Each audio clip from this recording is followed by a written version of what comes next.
नमस्कार मंडळी, पुन्हा एकदा आपल्या रेसिपीमध्ये स्वागत आहे. आणि आज आपण बनवणार आहे पुदिना आणि कांद्याचे भजी पकोडे.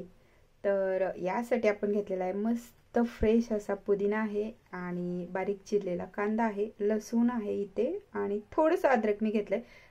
आता हा जो पुदिना आहे तो आपल्याला मस्तपैकी असे ह्याचे पानं जे आहेत ते तोडून घ्यायचे.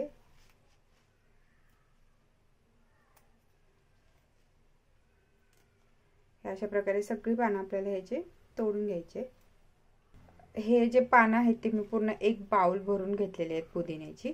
आता हे मस्तपैकी आपण एका बाउलमध्ये मिक्स करून घेणार आहे. हा मस्तपैकी कांदा ह्याच्यात टाकायचा आणि हा जो लसूण आणि अद्रक आहे ते थोडंसं आपल्याला क्रश करून घ्यायचंय.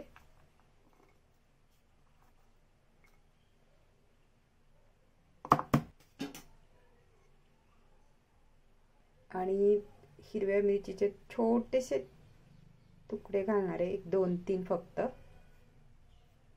आणि थोडासा ओवा घ्यायचा, तो हातावरती असा क्रश करायचा आणि तो ह्याच्यामध्ये टाकायचा थोडासा.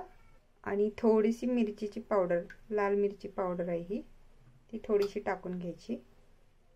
आणि ह्याच्यामध्ये चवीनुसार मीठ ॲड करायचं. आणि आता हे छान मिक्स करून घ्यायचं सगळं. घालणार आहे आपण 1 चमचा तांदळाचं पीठ. आणि आता ॲड करणार आहे आपण बेसनचं पीठ.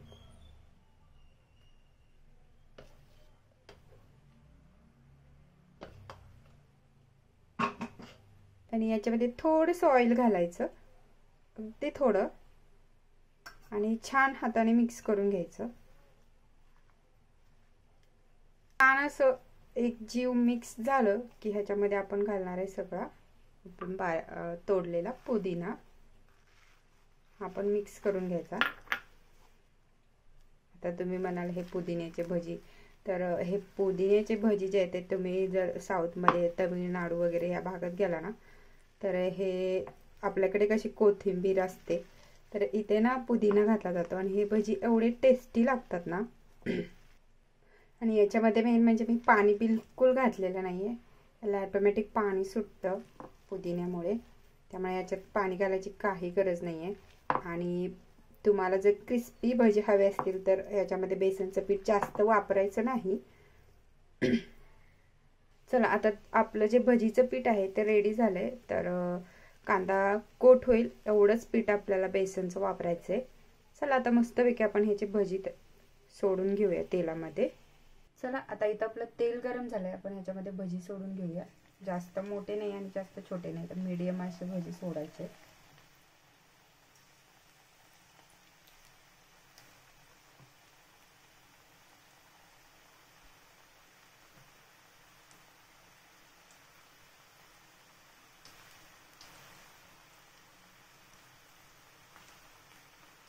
आणि कमी गॅसवरतीच आपल्याला हे भजी पकोडे तळायचे आहेत.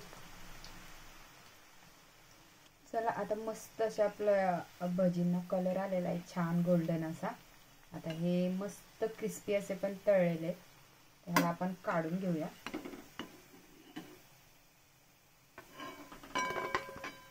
प्लेट पण मस्त अशी मी डेकोरेट केलेली आहे. तुम्ही बघू शकता, पुदिन्याचे भजी आहेत म्हणून सगळीकडे पुदिना लावलाय. आणि मेन म्हणजे आपले भजी जे झालेले आहेत ते एकदम क्रिस्पी असे झालेले आहेत. तर मी तुम्हाला दाखवते एक भजी घेऊन. एवढा क्रिस्पीनेस या भज्यांमध्ये आहे. तर तुम्ही सुद्धा या ट्रिक वापरून हे भजी रेडी करा. एवढा क्रिस्पीनेस बघून माझा सुद्धा कंट्रोल सुटला. मी भजी खाऊन घेतला आणि नंतर राहिलेलं बोलते. तर जे तांदळाचं पीठ असतं क्रिस्पीनेससाठी, तर ते ऑप्शनल आहे. म्हणजे माझ्याकडे होतं म्हणून मी वापरलं. तर वापरावंच असं काही नाही. फक्त तुम्हाला हे भजी क्रिस्पी करण्यासाठी एक ट्रिक लक्षात ठेवायची की तुमची जी गॅसची फ्लेम आहे ती एकदम मिडियमवरतीच ठेवायची. अजिबात फुल गॅस करायचा नाही. जी सावकाश तळत राहायचंय. ह्याला वेळ लागतो. ज्यांच्याकडे वेळ आहे ते असे करा, नसेल तर पटापट केलं तरी चालेल. फक्त जे काही आउटपुट आहे क्रिस्पी भज्यांचं ते काही भेटणार नाही. तर तुम्हाला कसे वाटले हे पुदिन्याचे भजी मला कमेंटमध्ये नक्की सांगा. आणि गाईज प्लीज तुम्ही सुद्धा ही रेसिपी ट्राय करा. तुम्हाला सुद्धा एवढी आवडेल ना, तुम्ही नंतर हेच भजी खाणार हे नक्की. सो आज आमच्याकडे मस्त असा बँगलोरमध्ये पाऊस चालू झालेला आहे, त्यामुळे हे मस्त असे क्रिस्पी भजी खाणार आहे मी आता बाहेर बसून. आणि चला, व्हिडिओ आवडल्यास लाईक शेअर आणि सबस्क्राईब करायला विसरू नका. भेटूया नेक्स्ट व्हिडिओमध्ये. तोपर्यंत टाटा बाय बाय.